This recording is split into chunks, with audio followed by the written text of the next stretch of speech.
But today we are very happy to host this event and to offer an opportunity to some of the networks that are part of our network to introduce themselves.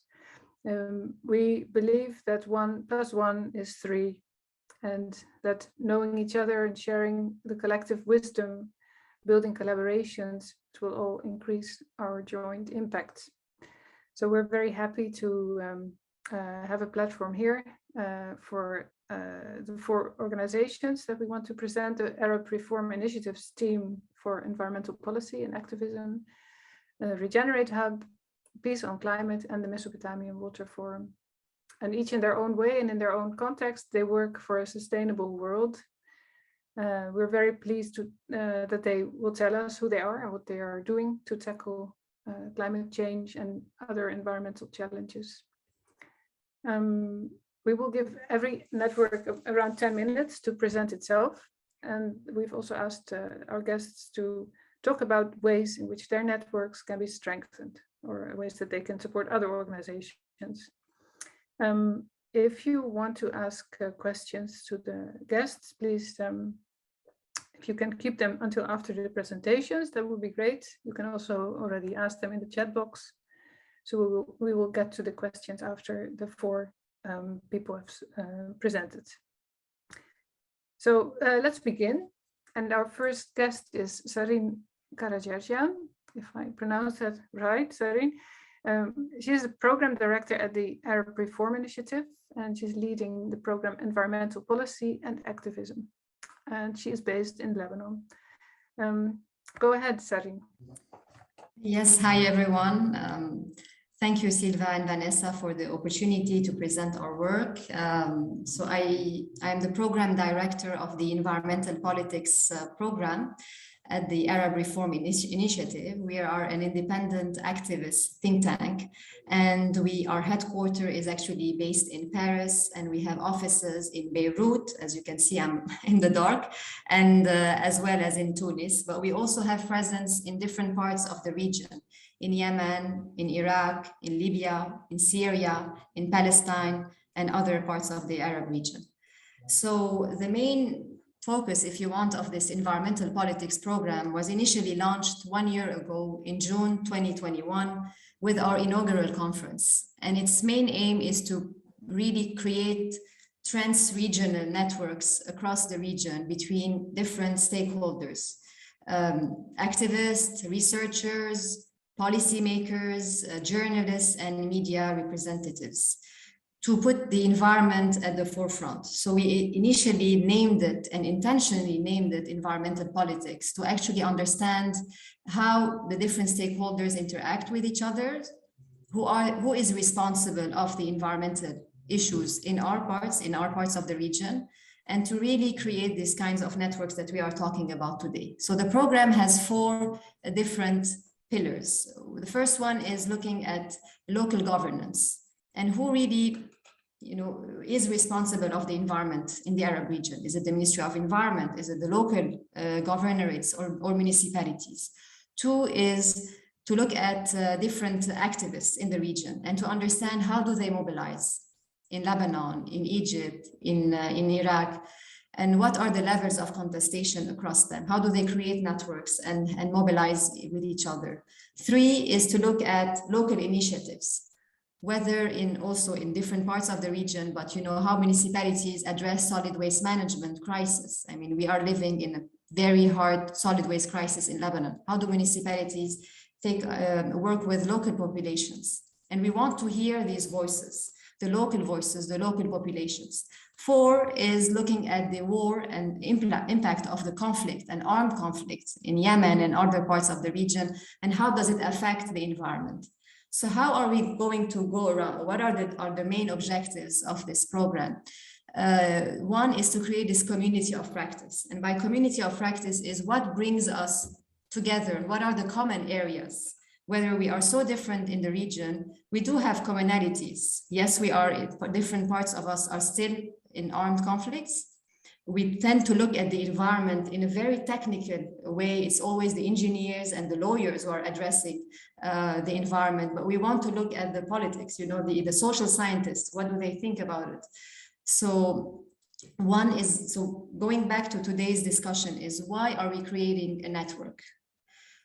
For a very simple reason that activists today are at the front line of levels of contestation and are at the forefront of finding solutions to environmental crisis. And they are many of the times not heard, one. Two, many of the times they are under safety threats, or going through safety and harassment threats. And we've seen this in Iraq, and we've seen it in other parts in Libya and Egypt and other parts of the region.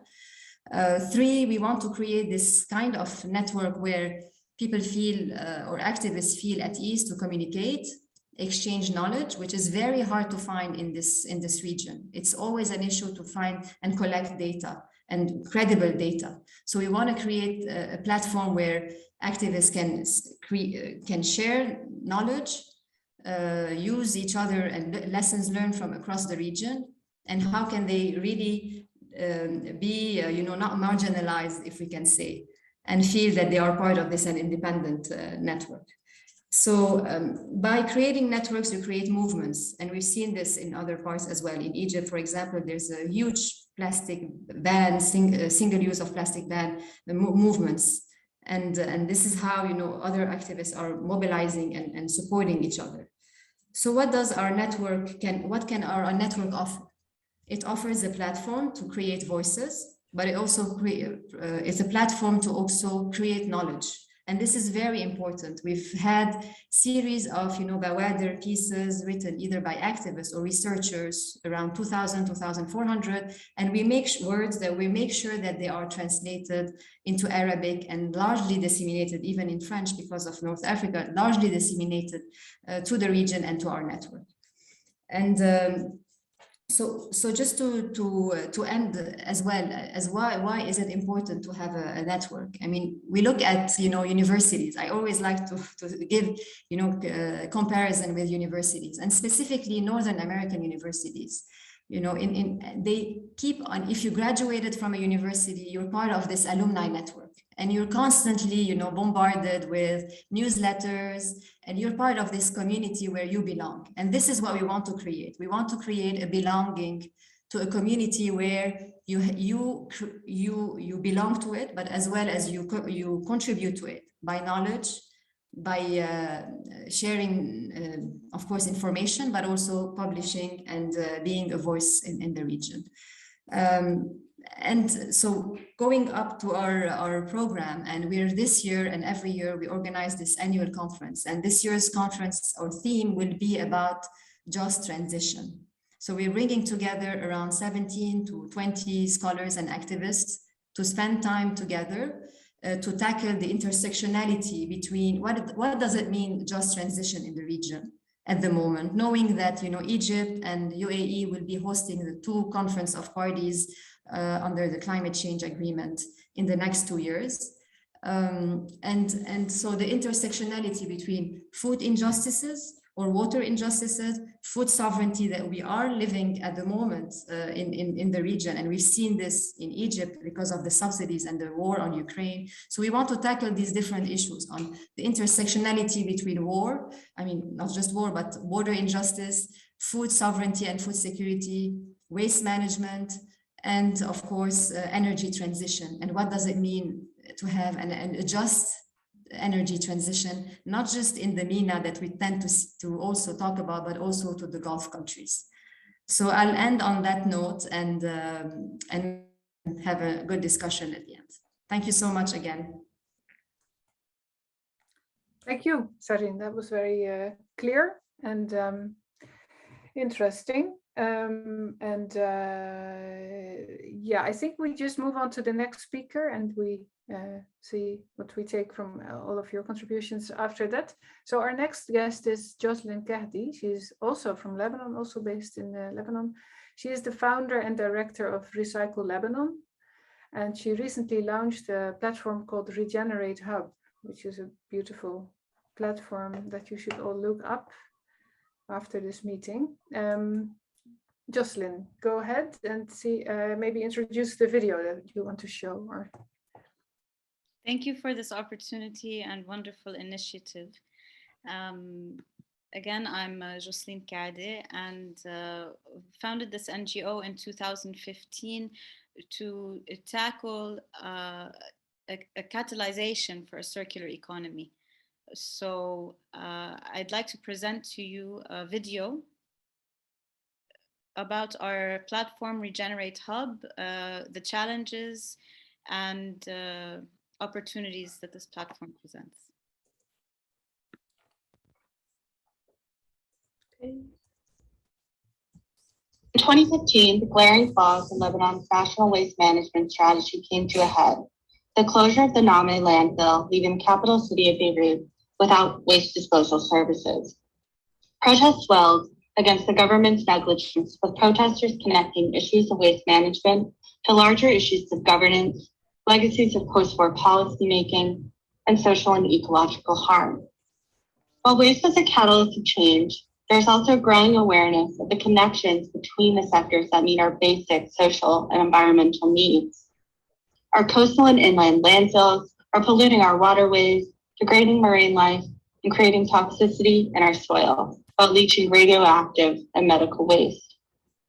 Geopolitical conflicts, bombings, and wars have resulted in not only infrastructural degradation, but in large oil spills, forest fires, toxic waste flows, and garbage heaps, harming air quality, health, and biodiversity. Our right to shelter is also marred with complex service and infrastructure provisioning issues that affect populations differently across the country.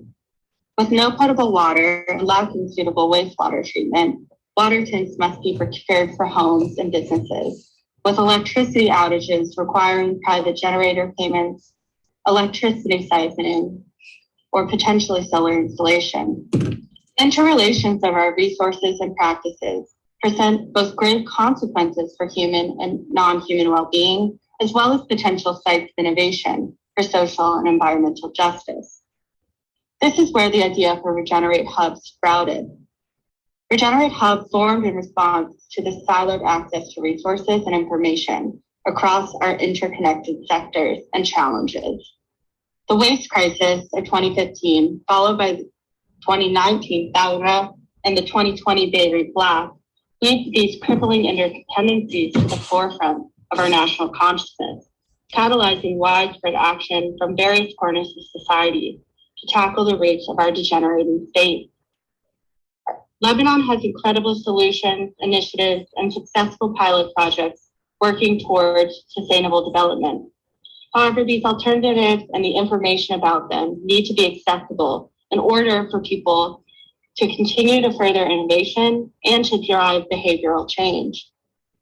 We first need to understand what is being done and how others can contribute and innovate from the foundation of sustainable actions already in place.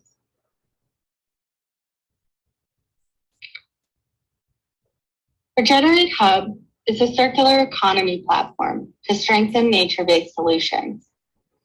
This tool centralizes and visualizes data and actions for cross-sector mapping, untangling interconnected challenges from micro to macro alternatives to spread holistic system change. Regenerate Hub came out of this urge to recycle the country from mindset to action. How can I make Lebanon better? What can you do? Who's already doing what, where, and how can we visualize it to enable collective action and scale solutions? Regenerate Hub engages users to consider the flow, impact, and value of resources across our various sectors, how systems can be improved, and who's working to create alternatives on the ground. The circular economy model aims to increase human and non-human well-being and the regeneration of our planet, counteracting the unmitigated growth of industrialism. Regenerate Hub is structured to visualize how you can create just and equitable change, supporting the vitality and resiliency of various ecosystems. The platform is designed to be participatory and interactive. We're centralizing user-generated data alongside larger data partnerships with various organizations. The site is powered by a cross-sector dynamic filtration system where users can visualize the interconnections between sectors, such as waste, energy, and the circular economy. Our global filters allow users to visualize material flows, such as the flow of plastic across the country, or how e-waste and recycled e-waste is being used and reused.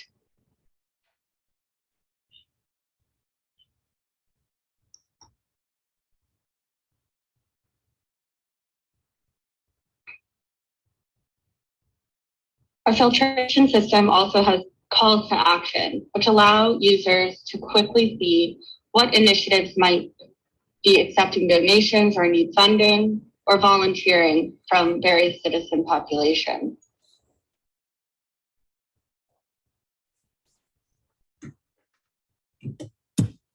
Alongside the map view, users will be able to view their search in a dynamic list view with the ability to download their data into a CSV file.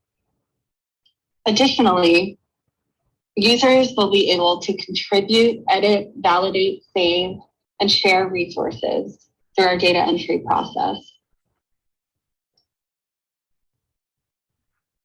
Our data entry will make it easy for anyone to contribute either complex or simple data sets to the platform, with the ability to add photos, videos, and calls to action. This platform is for you, whether you're an individual, industry, municipality, initiative, organization, policymaker, researcher, or the undefined. Above all, the Regenerate Hub is a community connecting resources to strengthen collaboration and innovation through access to alternatives.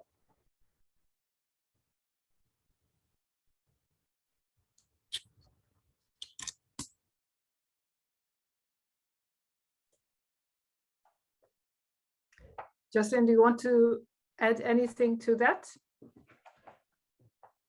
Thank you. We would like to share how grateful we are for such an initiative and network that you are putting together, because it allows us to engage and grow what is Regenerate Hub.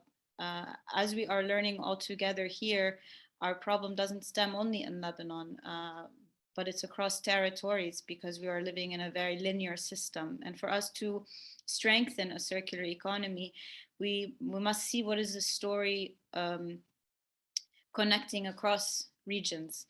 So we are looking forward to a strengthened network together, and how we can support each other across the many great initiatives we are all working on here. Good, very good. We will think about that more, I guess, in the coming months even. Let's move to our next network. It's a very different network altogether again, and it will be introduced by 𝙈𝙚𝙚𝙩𝙬𝙬𝙬. She is a Palestinian journalist and a media consultant from Hebron, Palestine, and she is a board member in Peace on Climate. So please tell us about Peace on Climate, Hayat. Thank you so much. Thank you for giving us the opportunity to present our work and to expand our network. And I'm very excited to present Peace on Climate today. Again, my name is 𝙈𝙚𝙚𝙬𝙬𝙬 and I'm from Palestine. And with 3 of my colleagues from Europe and the Arab world, we created Peace on Climate think tank. We're from Palestine, Lebanon, Spain, and Albania. And Peace on Climate, we created it as a think tank that aims to highlight climate change issues for international institutions and policy and decision makers. And we especially aim to recognize the linkage between climate change and the proliferation of conflict and radicalization. And we actively post climate change related news, articles, research papers, and social media posts. And right now we have a team of volunteers who elaborate in that work. And we as well participate in and also initiate climate related conferences and workshops. And sorry. As I said, we try to make the linkage of two very important issues at our current time, which are climate change and conflict, which could actually be addressed all together in a very beneficial way through the demilitarization of peace efforts and the instauration of green peace building agenda that focuses on long-term and grassroots capacity building. And we acknowledge that change needs to be bottom-up for the people and by the people. And we are looking to expand our work and our network. We aim to grow it not only in terms of economy or economic capital, but also in social capital and in terms of connections that will allow our proposals to be heard. And we also need to grow in terms of institutional support that can give us acknowledgement and researchers and advisors. And above all, we need to grow in terms of the organization itself. And in order to produce high quality peer-reviewed research that will enable us to write informed proposals, we need more people who aspire to join us and willing to do the work with us because they believe in this certain issue. So we don't only look for people to volunteer or work with us, but also we need more partnerships with NGOs, think tankers, that advocates for similar and complementary issues, so we can share info or help each other and so on. So we also need to grow in terms of our network in the MENA region.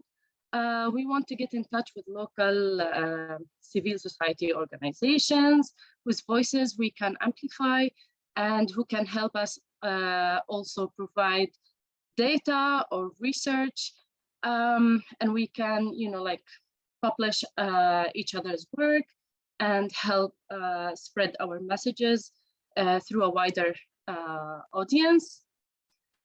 And of course, we would like to collaborate with other networks.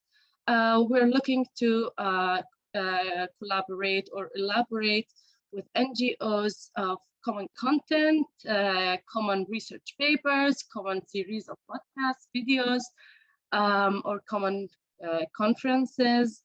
And we're looking for that with NGOs that are not focused on capacity building itself, but who can also help us elaborate or looking for elaboration of common content.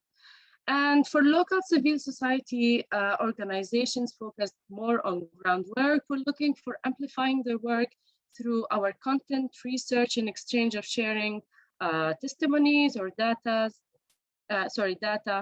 And for networks like ours, like Peace on Climate, one of our main lines of work is amplifying local CSOs or civil society organizations' work, testimonies, successful practices, as I mentioned. And so we will always give our platform to them, and we will help them by inviting them to our conferences. We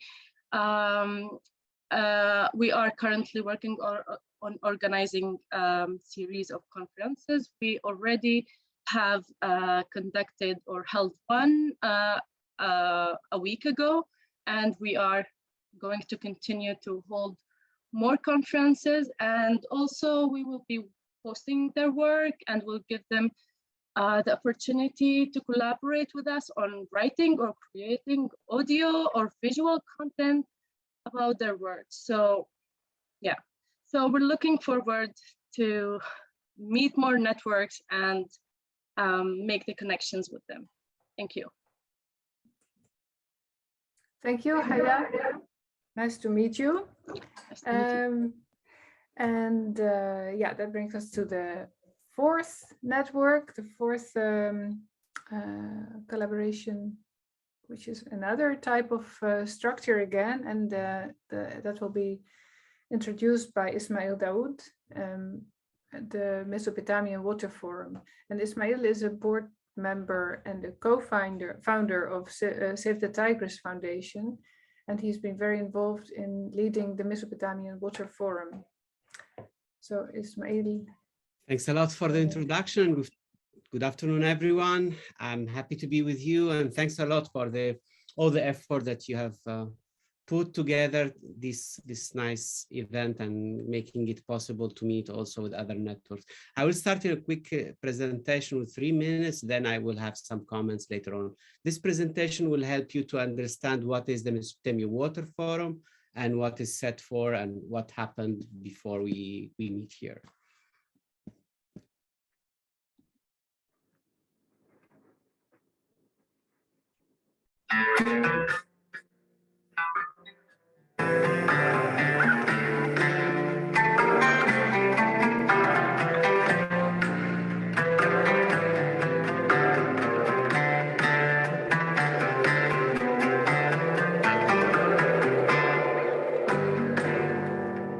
The Tigris and Euphrates rivers, historic lifeblood of Mesopotamia, stretch across the states of Iraq, Turkey, Syria, and Iran. These rivers have been facing environmental degradation and politicization because of large dams, pollution, and unsustainable management at the expense of the people living in the basin. Save the Tigris campaign is a network of civil society groups from Mesopotamia who believe the Tigris and Euphrates rivers can be a force for peace and cooperation among all communities in the basin, providing equal shares of water for all those who live in the region, whilst protecting these rivers, which are part of humanity. To promote this vision, the first Mesopotamian Water Forum was held at Sulaimani University in Sulaymaniyah, Kurdistan region of Iraq, from 6th to 8th of April 2019. The 3-day forum was an open space giving voice to civil society of the region. More than 180 participants discussed democratic decision-making processes and water sharing at local and regional levels, the construction of large dams and other water infrastructure projects threatening the natural and cultural heritage of the basin. They discussed the destruction of the river's ecosystems, including impacts from pollution and climate change. The forum consisted of plenary discussions and self-organized workshops. It provided a perspective from each basin country on the current challenges faced by water activists from South and Central Iraq, Kurdistan region of Iraq, Turkey, Syria, and Western Iran.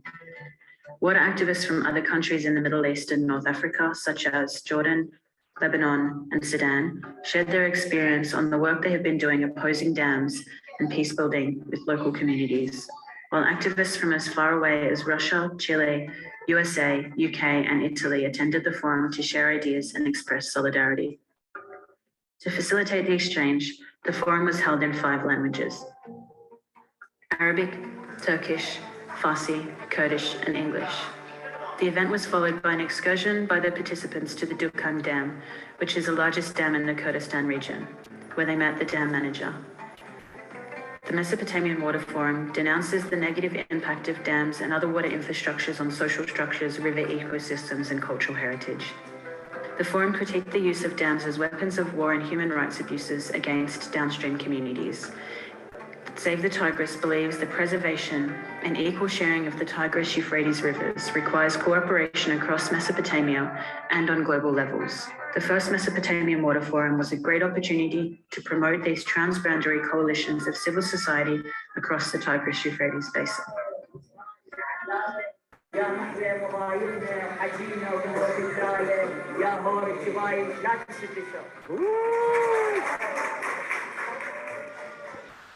So this is, I hope, that could give you some idea about the Mesopotamian Water Forum, which is about an alternative forum for civil society. And actually, it's about discussing water politics that have been, let's say, dominating for the recent years in the region. It's so particular and this network, because it's putting together communities that are for years have been considered in competition for the water resources, limited water resources in the region. The Mesopotamian Water Forum have put together Turkish, Iranian, Iraqi, Syrian people together to say we have one interest, which is protecting our rivers and protecting our right of our community people to access to water. So that's, let's say, the strength of this network. It's not something common that communities over different countries are come together to discuss water politics. It is also something that we are doing, let's say, to confront politics led by governments, because actually governments are having different approach on management of water. For example, Turkey is building dams in the upper stream of Tigris River and Euphrates, and they don't care about what's happening in Syria and Iraq. Iranian governments are building dams, Syrian governments are building them, Iraqi governments are building them, and nobody is looking about the overall picture. So this network, it's really about, do we really want to go on managing water as we did like 50 years ago, or there is a time now to think about alternatives?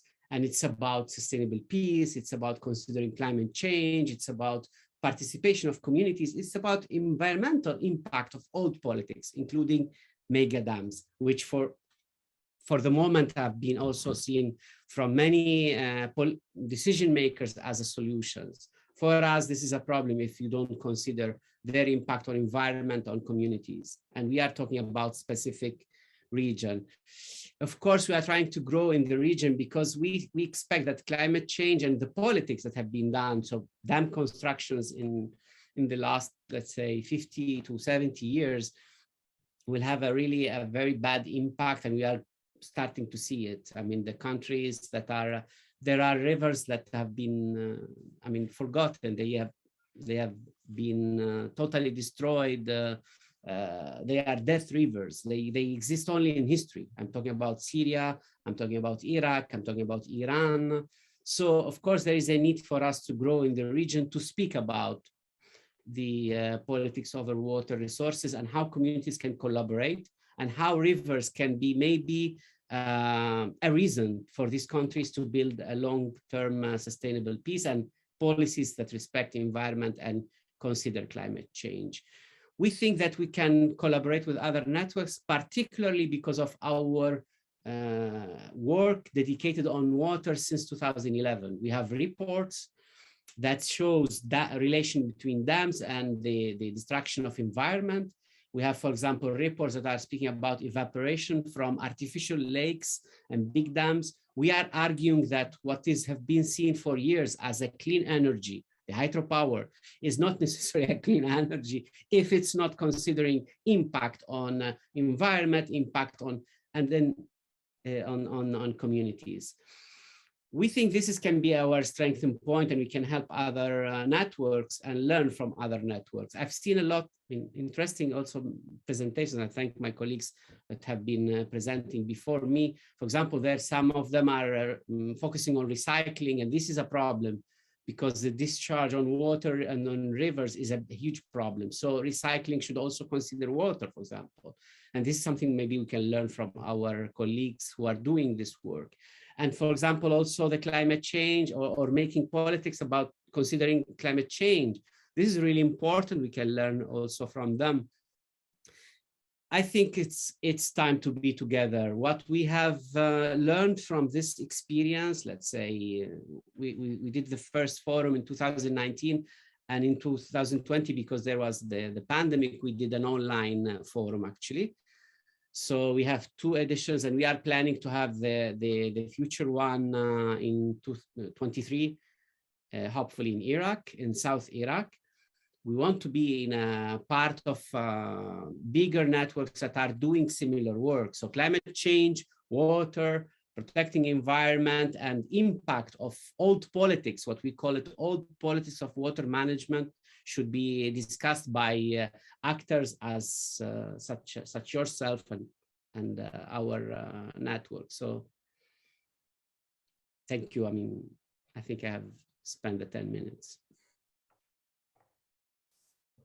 Thank you very much, Ismail. It's nice how you end, because I think you come back to the point that, yeah, it is very important to collaborate. And I heard many commonalities also, even though you're all working in different fields and different settings. There are many things that you share, the fact that you want to be platforms, the fact that you want to promote knowledge exchange. Also, you're all very community, people-centered, and this bottom-up perspective in a way. And all of you make it very clear that it's necessary for for communities to cooperate here. So in a way, you are all supporting each other's words. Let me just put on my glasses to see. There was a question. There are a few Yeah, there are two questions. questions. Two from Abdallah. Hi, Abdallah. Do you want to ask them yourself and unmute? Thank you. Hello, everyone. Good evening. Great work for your networks, and yeah, I had just maybe some specific topics, questions.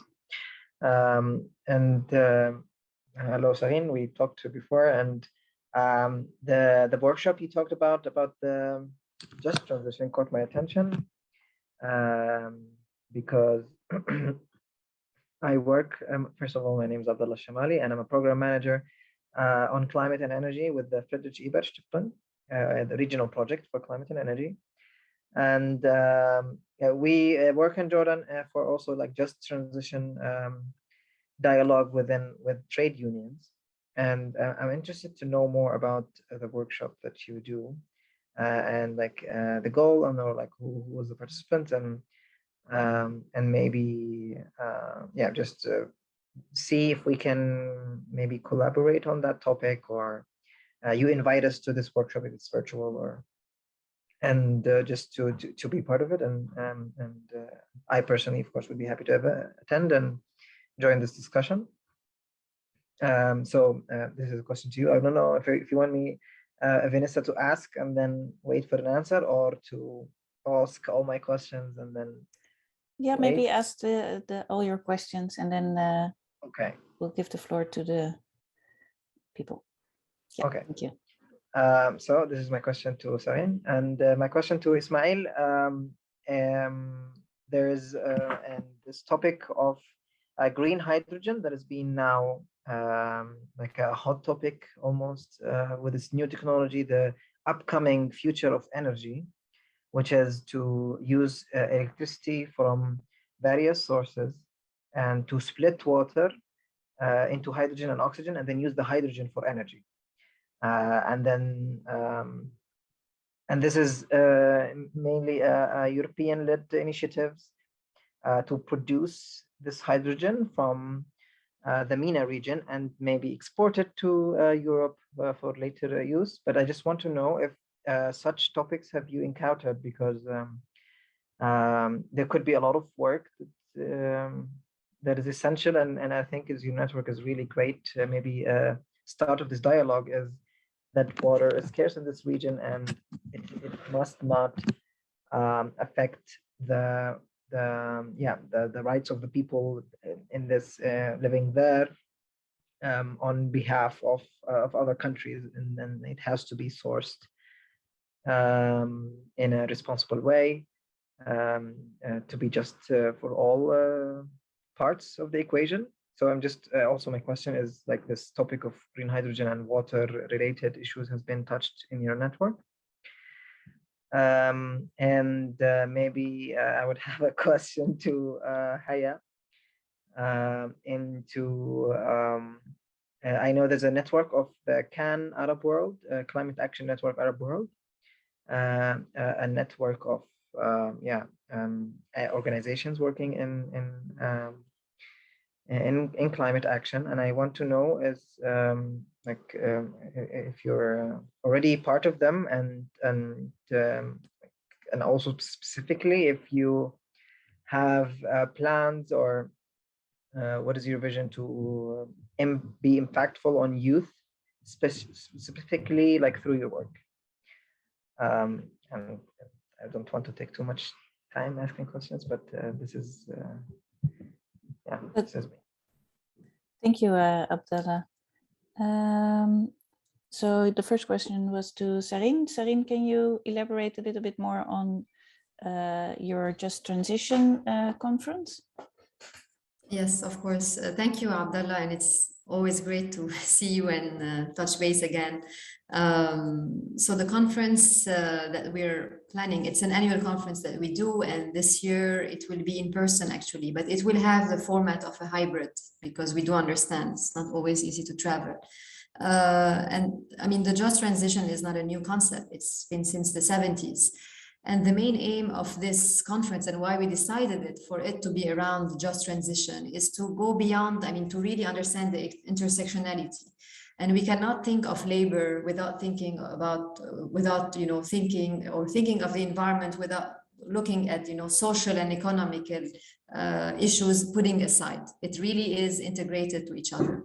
So there will be 4 themes of this conference. So it's 2.5 days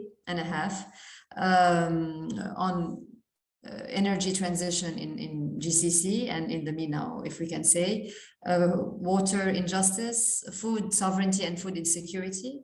And we will have half a day with activists from the region to really discuss how can we build coalitions in preparation for the COP meetings that will take place in Egypt this year and next year in the UAE. How can we learn from existing coalitions? I mean, Egyptians are working at the moment really hard with each other, but I mean, it's always around a certain topic and preparing for an international event.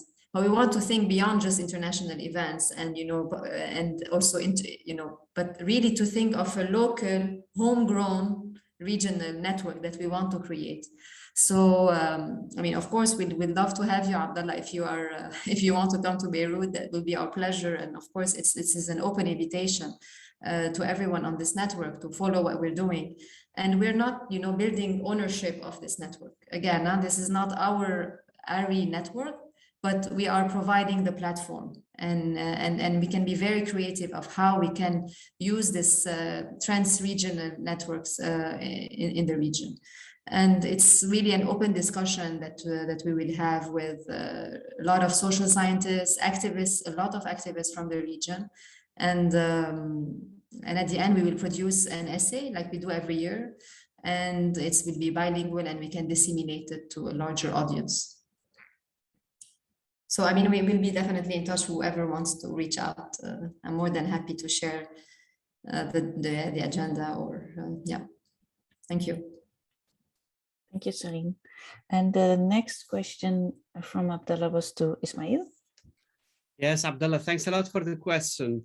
Actually, I hope they are joking and not seriously talking about using water to extract hydrogen and export to Europe. I mean, water scarcity is a problem now, it's not a future problem, it's now a problem. In this forum, we didn't talk particularly about this point, but we talked about relation between energy and water because there is a limited water resources. With the climate change and less rain is there, the region is actually suffering water scarcity. And there are some articles that are arguing that the revolution, let's say the civil war that have been in Syria, the transformation from revolution to civil war was because there was people that have no future without water, so they couldn't practice their daily work, growing vegetables or so on. So water scarcity is a problem.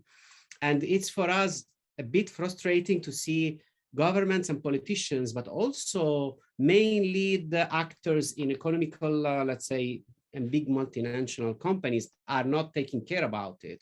And to give you 2 more examples, for example, the privatization of water as a solution. You are based in Jordan, so maybe you know what I'm talking about. They are promoting privatization of water as a solution. Make people pay more for water so that you can preserve water. And this is the wrong approach. What about poor people? Is it coming to be a commodity for rich people only to have clean water? The other example, multinational petrol companies are pumping water using Tigris and Euphrates rivers water to pump water to extract petrol. So there is a huge problem about relation between economy or energy and water. Water scarcity today is not a future problem, it's today's problem for the MENA region above all. And this is something that should be a big shift in how politics are being made over water. So not only big dams, and I ask everyone to also, when they have time, to read the final declaration of the Water Forum, that you can find it on the website savetigris.org, and you will find a lot about it. So not particular about this. I hope it's only fantasy of some politicians, but the general problem, yes, we discussed.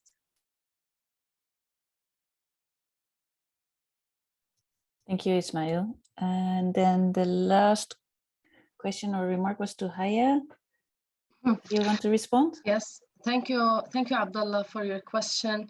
Actually, we started our work recently, and we have made connections with many organizations and networks around the Middle East region and also in Europe.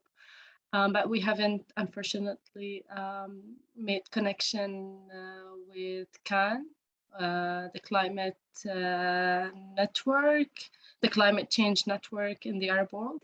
But that's a very, very good, yeah, I mean, like, it's a very good idea. We will reach out, and I hope we can be part of that network. And if any of you have any suggestions of networking with initiatives and networks from around the Arab world or the Middle East and North African region, we're more than happy to take your suggestions and recommendations into consideration. Thank you. Just to add to that, what I think is very nice about your organization, Hayat, is that from what I hear from actually all the points that were made in the last 10 minutes about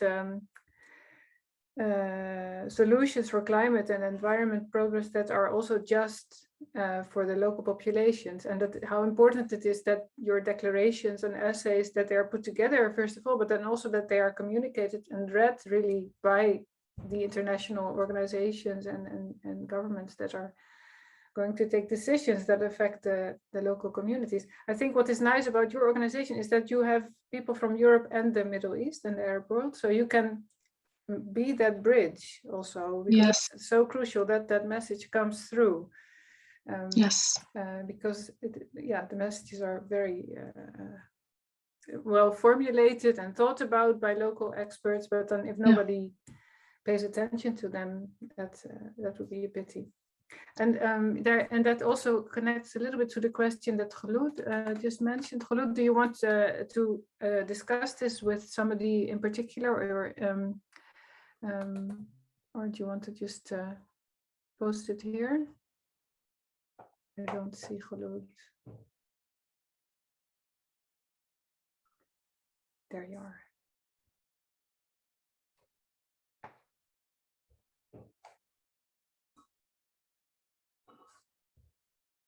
Are you muted or no?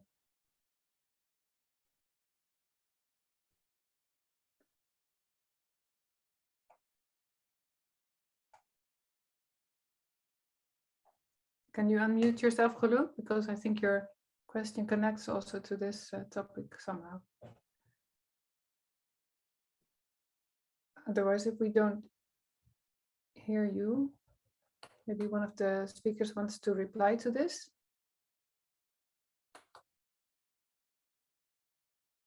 We don't hear you. Ghaloud's mic is not working.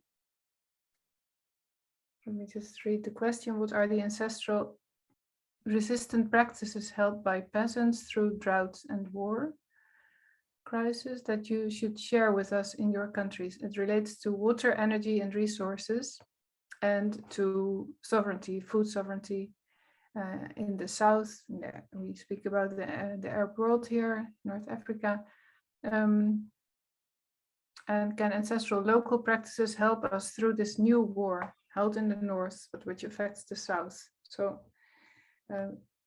does anybody want to reply to that?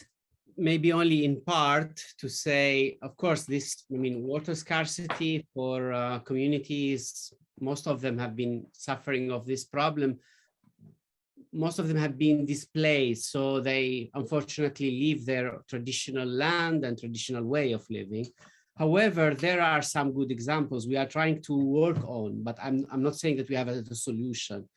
For example, water harvesting, new technologies of using water. When I mean new technologies, not also eco-friendly. So simple tools to make people continue their life, stay in their lands. For example, the Iraqi marshes in the south of Iraq, there are some experiments, but they are small experiments and small projects. I hope that in the future that can be one of the solutions, because actually it's a big issue and a big problem. And I totally agree with you. War is one of the worst, let's say, scenarios for all the globe. I mean, it's crazy how they run to war again after all what happened.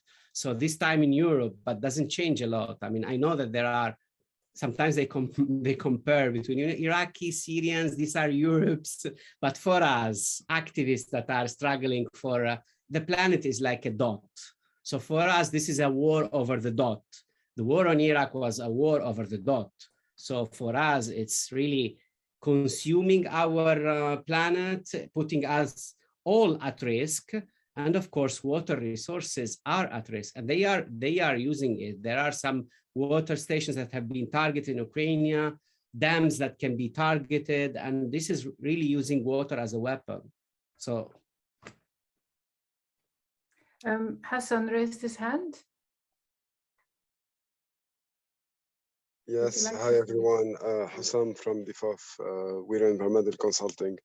And thank you, Mr. Ismail. I also worked in Iraq on the marshes. I made quite some studies on the importance of preserving water Bedouins in the area, and the effect of water scarcity on their culture. It's really tremendous how the management of the rivers are actually affecting things downstream, although there was potential for them to revive concerning post-war situation. However, we know that also the water levels are actually regulated from outside of Iraq, mostly from Iran, also and Turkey. And these are actually affecting the area on a really big scale.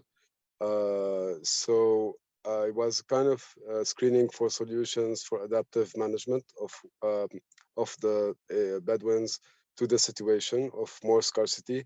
But this is always transitional, short-lived adaptation measures, because in the end, their culture is actually based on water. So why should they also change the whole culture and the whole, the idea of their indigenous survival based on geopolitics that are also not fair, so to speak? Thank you. Do you want Ismail to answer, or did you just? Just to thank Hassan for the work that they are doing, he's doing there, and to echo the fact that something on cross-country politics, or geopolitics, as you call it correctly, something need to be changed. And actually international laws and international standards on sharing water resources is very clear. And this is what Turkey was violating, Iran was violating, and somehow Iraqi government, because was full with corruption, with war, with sectarianism, with dictatorship, never had the time to work on it. So in my opinion, we need to have to point at both levels. So at community level, try to create solutions, and to do also advocacy at political level. I mean, with geopolitics, and I think we can, civil society can do something. And it's enough if we just let them know that there is alternative. the water forum, actually, there was no government participation from all the countries. And they were actually thinking that this will never take place, a regional forum where civil society from countries like Iran, Turkey will come together and share values.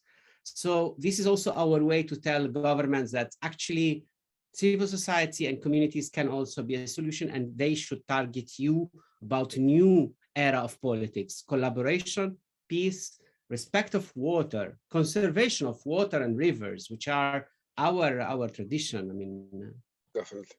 I also would like to second that and add that we must try to develop like data gathering, continuous like scientific data gathering that can actually validate, you know, our claims, because without data we have little to say. Thank you, Hassan, for pointing that out. You're very correct, and that is another thing that you can collaborate on between networks. I think that comes to the sharing of knowledge and besides the sharing of experience. I think we have to, looking at the clock, come to an end. If there is, if one of the speakers, one of the guests has one final thing to say before we close, or are you happy as it is? I just would like to answer one of the questions in the chat box. Ammar asked, please, we want to hear more about the types of projects that Peace on Climate worked on. And because we don't have much time, I just would like to say that we've been publishing papers about climate change and conflict, and we will be working on like campaigns, online campaigns, and produce some audio and visual content about the issues. And I'm going to share in the chat box our pages, social media pages, and our website, and so you can learn more about what we have been doing so far. Thank you. Thank you, Hayat. And then Zareen has something to add. Go ahead. Yeah, first off, thank you, I mean, for this virtual gathering today. Just to go back, I mean, to say about the intersectionality between food and water. I mean, you cannot separate one without the other. And we're seeing this in Iraq. I mean, Ismail knows well, with the farmers unable to, you know, go back to their land and cultivate their land because of lack of water. So this is what I just want to say. And another thing is on Monday, we have a public webinar, if anybody is interested, on the impact of war on, or the war on Ukraine and how it's affecting food security in the region. So if anybody wants to attend, it's Monday evening. We can send the link. Thank you. Thank you. That is a good thing to I would know. like only to thank you for organizing this, and really we are learning a lot from other networks working in the MENA, and this is a new opportunity for me. So I will stay in contact. Actually, the coordinator of Save the Tigris campaign, I know that she's in contact with you, Hanek. And through this, we will also try to invite you for the coming Mesopotamian Water Forum that will take place in Iraq. Well, I'm sure we would love to attend. Would be a beautiful opportunity. Yeah, let's leave it at that. It was very nice to meet you all and to listen to what you had to say. I want to thank our guests, Zareen, Jocelyn, Hayat, and Ismail, for your input, and also for the audience for your interest. You can always follow us on our Instagram and Facebook pages, the Green MENA Network. We also have a mailing list if you want to receive our emails. But for now, we look forward to seeing you again and wish you a great evening. Bye-bye.